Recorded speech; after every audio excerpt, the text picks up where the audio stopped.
He was only hired by the Atomic Energy Commission people to do some back engineering because of his engineering expertise.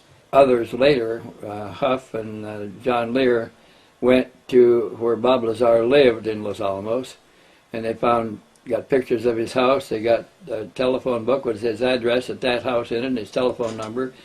They even found a picture in the newspaper of him showing his home-built jet car. So that made Edward Teller the liar in the whole deal. He knew Bob Lazar. What else do you know about Ed Teller in connection with Area 51, Groom Lake, and S4? Well, Edward Teller was the head of the Atomic Energy Commission and was therefore the overall head of all of the Groom Lake operations, S4 and Area 51, all of it. They had Edward Teller, for instance, one time, who was the head of all of the Atomic Energy Commission facilities, which included Area 51 and Los Alamos and all the big, most secret facilities this country has. He said he didn't know anything. He told them he didn't know anything about UFOs. At the same time, we know that a few years before that, in 1968, he held a conference in his center facilities there at Los Alamos for 18 people, a progress review conference, to find out why we hadn't solved the technical problems on an operational UFO that we had recovered, on trying to bridge the technology between their technology and ours.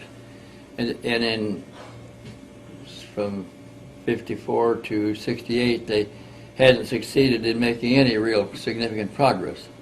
And this is what the meeting was all about. Why aren't we able to do this? And here's the same guy sitting at the head of the table with all of his scientists around there. Years later is lecturing in Dallas for MUFON and says he doesn't know anything about UFOs. And Ed Teller, isn't he also the one who Bob Lazar claimed hired him to work at Area 51 and S4? On crashed UFOs. Right.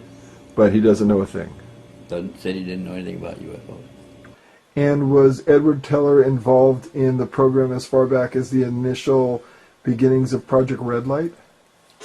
He had to be. He was there during he took over after the atomic bomb project was finished and we began manufacturing bombs in quantity. He was still the head of the Atomic Energy Commission, had the most secure facilities in the whole United States.